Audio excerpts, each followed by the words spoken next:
안녕하세요. 저는 유니콘 멘토 고려대 사학과 김가진 멘토입니다. 반갑습니다. 지금부터 저와 사학과에 대한 학과 정보를 탐색해 보겠습니다. 유니콘 멘토 멘토링이 앞으로 여러분들의 진학을 결정함에 많은 도움이 되기를 희망하겠습니다. 감사합니다. 고려대는 1905년 사립보성 전문학교에서 시작을 해서 역사가 굉장히 오래된 학교인데요. 저는 여러 학과 중에서도 사학을 전공하고 있습니다. 고려대학교는 한국사학과와 사학과가 따로 있는데요. 한국사학과에서는 한국사를 공부하고 사학과에서는 한국사를 제외한 세계사를 공부합니다.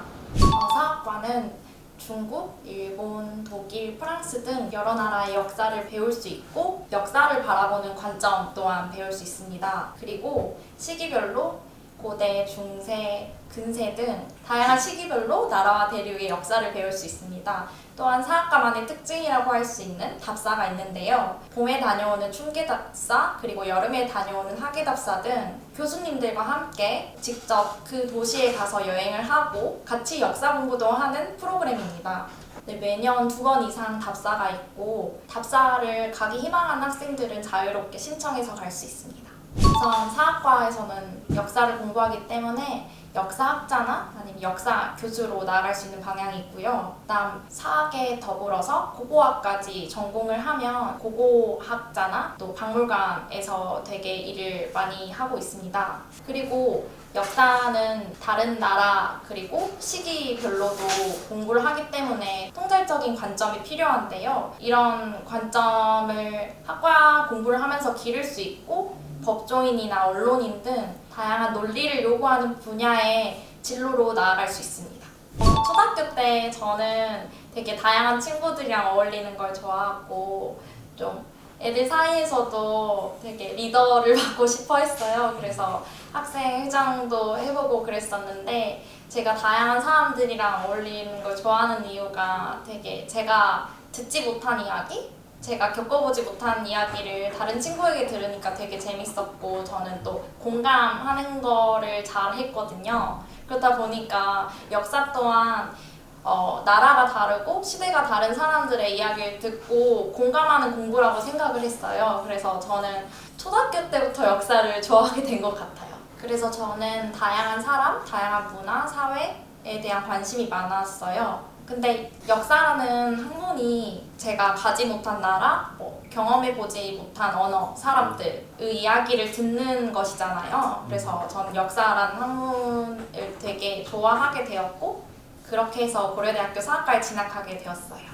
제가 수시를 지원할 때 내신 1.2로 전교 1등이었는데 제가 수능 때 컨디션이 안 좋았어가지고 수능 최저 등급을 못 맞춰서 대학을 떨어졌어요. 그래서 불가피하게 1년 다시 수능을 준비를 했고 수능 공부를 다시 해서 정시로 고려대 사학과에 진학하게 되었습니다. 그래서 제가 수시에 떨어졌긴 했지만 학생부 종합으로 대학을 진학하기 위해서 열심히 노력했던 과정들도 있고 또 정시로 대학을 진학하기 위해서 수능 관련해서 여러 공부를 했었는데 이 영상이 여러분들께 많은 도움이 되면 좋겠습니다. 저는 고등학교 3학년 때 수능을 마치고 이제 다음 연도 수능을 준비하기 위해 왜 제가 시험을 망쳤는지에 대한 원인 분석을 해봤어요. 그래서 각 과목마다 제가 어느 개념이 부족하고 어떤 과목을 제일 못하니까 이 과목에 얼마나 시간을 많이 쏟아야 되겠다 이런 비중들을 계산해서 그렇게 1년 계획을 짜고 시작을 했습니다. 우선 제가 아침형 인간인지 아니면 새벽형 인간인지 먼저 고민을 했는데요. 저는 아침에 집중이 잘 돼서 12시에 자고 6시에 일어나는 생활 습관을 유지했습니다. 그리고 이제 저는 재수를 하면서 학원을 다녔는데요. 학원을 등교하기 전에 아침에 일어나서 한 2시간 정도의 시간이 있어서 그 2시간에는 집중이 필요한 과목을 공부를 했습니다. 그리고 매 시험이 끝나고 나서 저는 제 자신을 많이 되돌아봤던 것 같아요. 제가 시험을 보면서 어느 부분에서 버벅거렸고 어디 유형 문제에서 시간이 많이 들였는지 다시 복기를 해보고 다음부터는 이렇게 실수하면 안 되겠다 이런 방식으로 접근을 해보자 하면서 다시 시험을 분석하고 다양한 해결 방법을 고민해보고 제게 맞는 방법을 찾아서 다음 시험에 한번 적용을 해봤습니다. 그런 식으로 공부를 해서 수능 때 저에게 맞는 공부법 그리고 뭐 문제 접근법 등을 제가 A4 한 장에다가 체계화해서 수능 때 들고 가서 그렇게 수능을 치렀던 기억이 있습니다. 그 평가원 모의고사는 제가 점수가 잘 나왔는데 중간중간에 제가 사설 업체에서 만든 문제를 많이 풀었었거든요. 근데 그런 모의고사에서는 점수가 되게 낮게 나와서 되게 멘탈이 많이 흔들렸던 적이 많았어요. 근데 그럴 때마다 이제 평가원 모의고사는 또 수능하고 비슷한 문제 유형을 나오기 때문에 사설에서 틀린 걸 다행이라고 생각을 했고, 또 저는 멘탈 흔들릴 때 제가 다시 돌아오기 위해서 또 종이 한 장에다가 멘탈이 흔들릴 때 어떻게 대처해야 한다 하면서 해결 방법을 써놨거든요. 만약에 시험을 보다가 멘탈이 흔들리면 그 자리에 가만히 있어서 뭐 3초간 심호흡을 한다. 그리고 다시 문제지를 본다. 이런 식으로 해서 멘탈이 흔들릴 때 어떻게 시험에서 다시 멘탈을 되찾을지에 대한 해결 방법을 담은 종이를 만들었었어요. 국어는 제가 고3 수능 때 수능 성적이 3등급이었는데 이제 다음 연도 수능 때는 1등급을 올렸거든요. 제가 볼 때는 국어가 화법과 작문, 문법, 비문학, 문학이 있었는데 지금은 교육과정이 바뀌어서 어떻게 됐는지는 잘 모르겠어요. 근데 그때는 제가 그 중에서도 비문학이 어려웠기도 했고 또 제가 많이 취약했던 부분이라서 비문학을 가장 열심히 공부를 했어요. 우선 문학 같은 경우는 제가 좋아하기도 했었고 되게 이야기 읽는 느낌으로 술술 읽어 나갔는데 비문학은 되게 글도 길고 복잡하고 어려운 용어도 많아서 되게 애를 먹었었거든요. 근데 비문학도 제가 문학을 잘하니까 문학과 같은 방법으로 비문학도 이 화자가 어떤 얘기를 하고 싶은지 한번 분석해보자 하는 식으로 이야기 읽듯이 읽어나갔어요. 그래서 이해가 안 되는 부분이 있으면 좀 그 부분에 시간을 들여서 도대체 무슨 의도일까 하면서 그걸 생각하면서 그렇게 지문을 나가면서 문제를 풀었어요. 그러다 보니까 지문을 이해하고 문제를 푸니까 문제가 더 잘 풀리더라고요. 그래서 저는 국어 공부할 때 문제를 답을 맞추는 것도 중요하지만 지문을 이해하는 게 더 중요하다고 생각합니다. 국어 같은 경우는 수능 특강이나 수능 완성에 나온 문학이나 아니면 비문학 지문이 많이 나와서 우선 문학 작품이 일부만 나와 있으면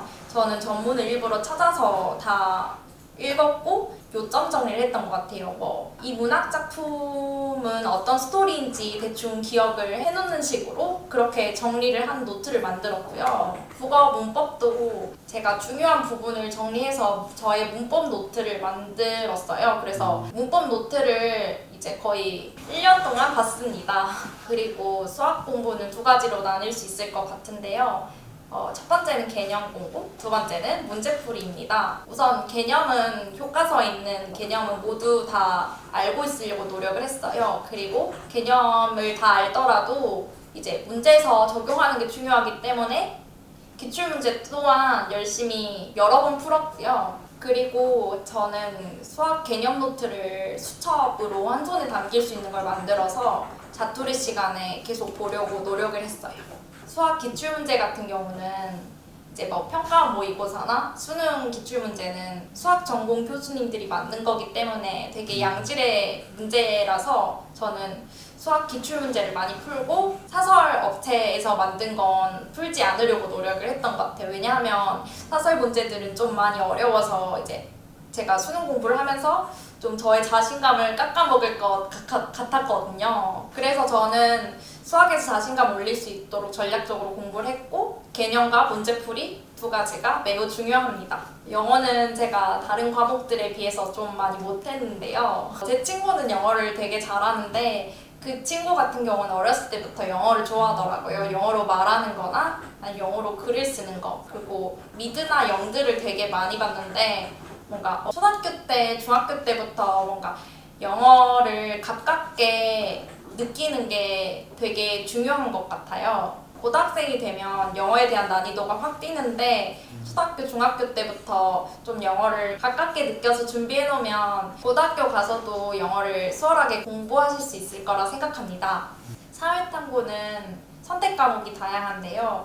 생활과 윤리, 윤리와 사상, 세계지리 등등 있습니다. 근데 국어, 수학, 영어가 되게 양이 방대하다 보니까 저는 좀 사회탐구 과목 중에서도 좀 양이 적고 제가 흥미를 붙일 수 있는 과목으로 선택을 했어요. 그래서 저는 생활과 윤리와 사회문화 과목을 선택했는데요. 이것도 마찬가지로 저만의 개념 노트를 만들어서 교과서 안에 있는 개념을 종합적으로 담으려고 했고요. 그리고 평가원 모의고사와 기출문제를 풀면서 틀린 문제나 모르는 선지를 오답 노트를 만들어서 거기다가 적었어요. 선지도 다음 시험에 비슷한 선지가 계속 나오고 그 선지가 변형돼서 다른 문제로 나올 수 있기 때문에 오답 노트를 만들고 자투리 시간이 생길 때마다 오답 노트를 여러 번 봤었습니다.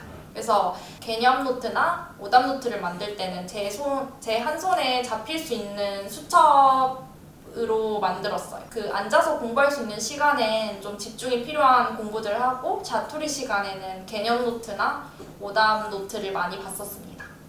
고등학교 때 저는 내신 공부뿐만 아니라 학생회장하고 봉사활동도 하고 여러 교내 활동 교내 대회에도 나가서 상을 탔었어요. 제가 고려대 사학과에 진학하기 위해서 학생부를 알차게 채워보자 노력을 많이 했습니다. 그리고 저는 글 쓰는 거를 좋아하고 또 다른 사람들의 이야기를 담는 것을 좋아해서 교지부에서 2년 정도 활동을 하고 교지부 부장을 했었어요.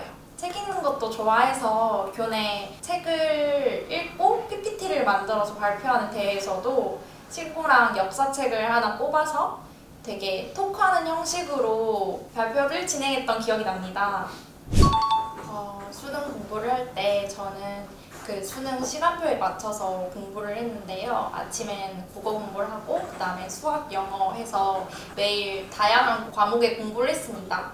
저는 계획 세우는 걸 되게 공부에서 덕을 많이 봤기 때문에 플래너를 꼭 썼고요. 우선 인강이나 수업 등 제가 혼자 공부할 수 없는 정해진 시간은 우선 플래너에 기록을 하고 그런 시간들을 제한 제가 자유롭게 활용할 수 있는 시간을 다 계산을 했습니다. 그리고 그 시간에 제가 끝낼 수 있는 공부의 양을 계획해서 공부를 했어요. 제가 수능 공부를 할 때 3, 4월간은 문제를 덜 풀고 개념 공부만 했고요. 그 다음 이제 5월 들어가서는 문제 풀이를 하고 수능 한 달 전에는 매일 하루에 국어, 수학, 영어, 사탐, 아랍어까지 시험지를 하나씩 매일 풀었습니다. 그래서 이미 여러 번 푼 문제지만 시간 배분 등 뭔가 문제 풀이의 감을 잃지 않으려고 그렇게 계속 풀었어요. 수능 하루 전날에도 그 직전 수능 문제를 다시 풀고 그 다음에 제 오답 노트만 다시 봤습니다.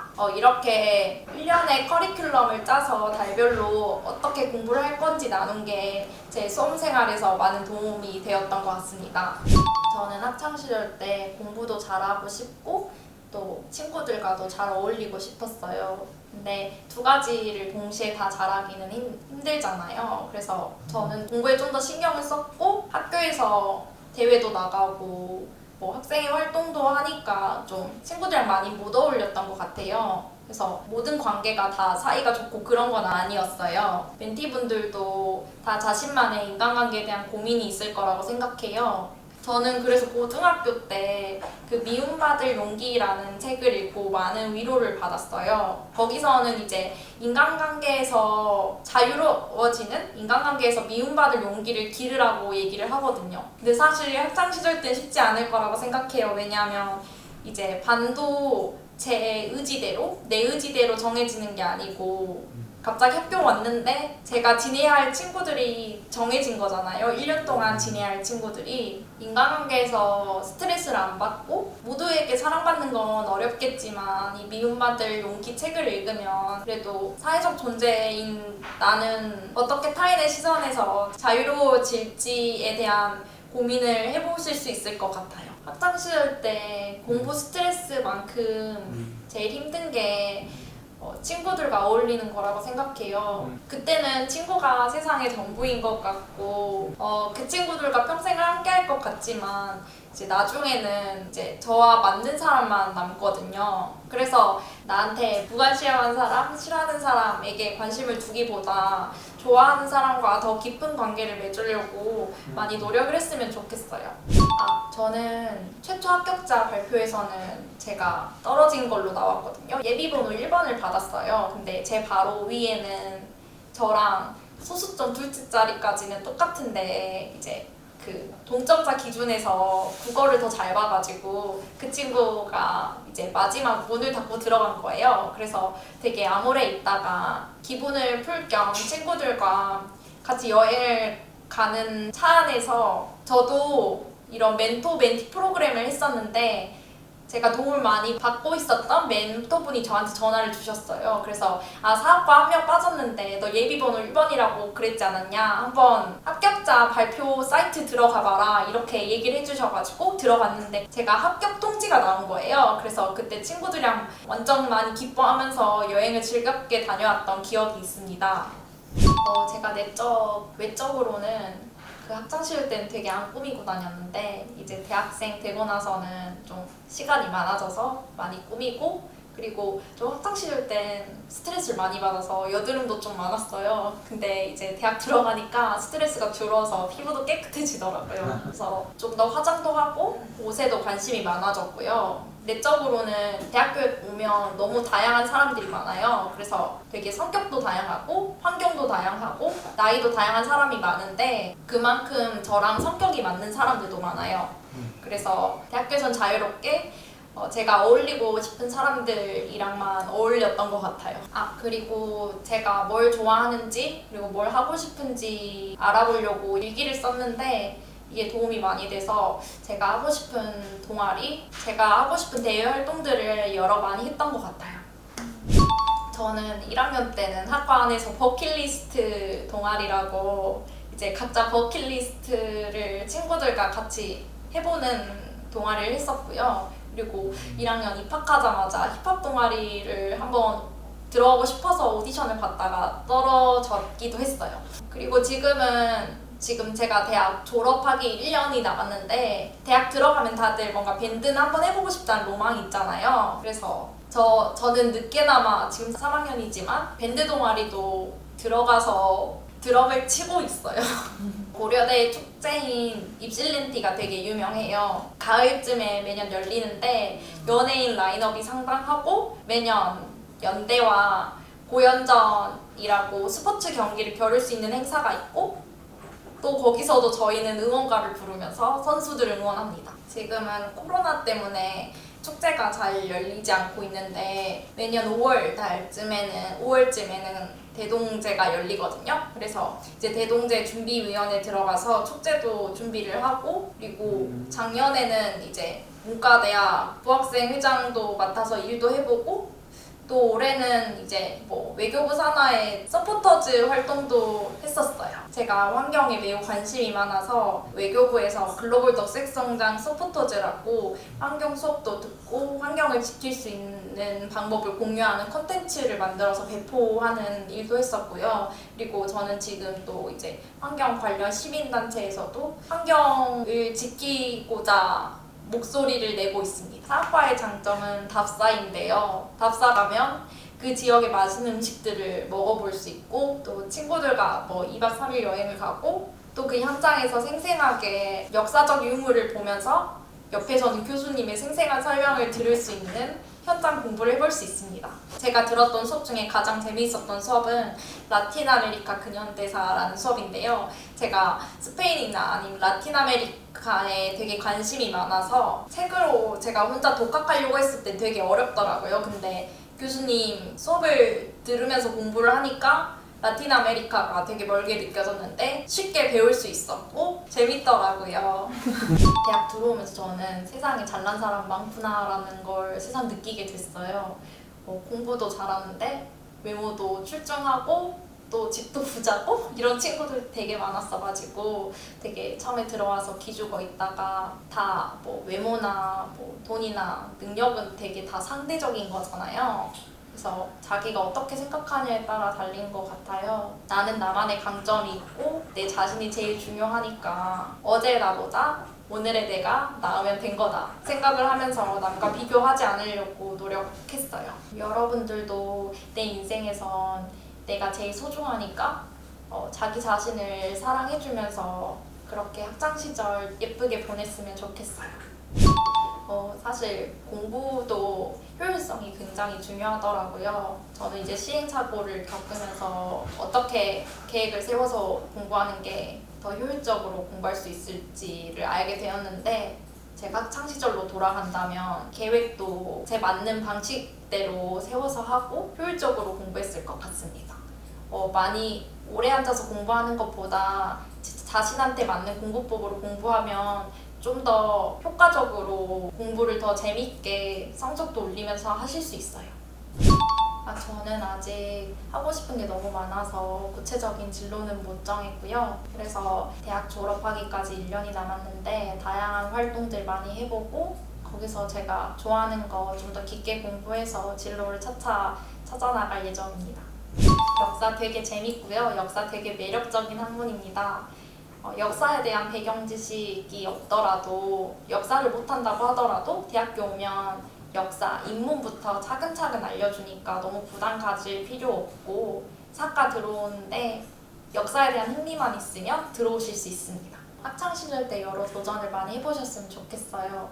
저희가 초등학생이나 중학생 때 해보는 것들은 저희가 거의 처음 해보는 걸 거고 다른 친구들도 다 처음 접해보는 걸 거예요. 모두가 다 완벽하지 않은 상태여서 잘하든 못하든 간에 비난할 수 없고 도전을 해서 잘하면 성공이지만 못해도 실패가 아닌 그 다음에 성공을 위한 배워가는 과정이기 때문에 이 도전도 도전했다는 기록이 저의 스펙이 되기도 하거든요. 그래서 이거 안 될 것 같은데 미리 걱정하지 마시고 편한 마음으로 도전을 해보고 안 돼도 이거 이렇게 고치면 다음엔 성공해볼 수 있겠네? 이런 마음가짐으로 새로운 도전들, 경험들 많이 해나가셨으면 좋겠어요. 감사합니다.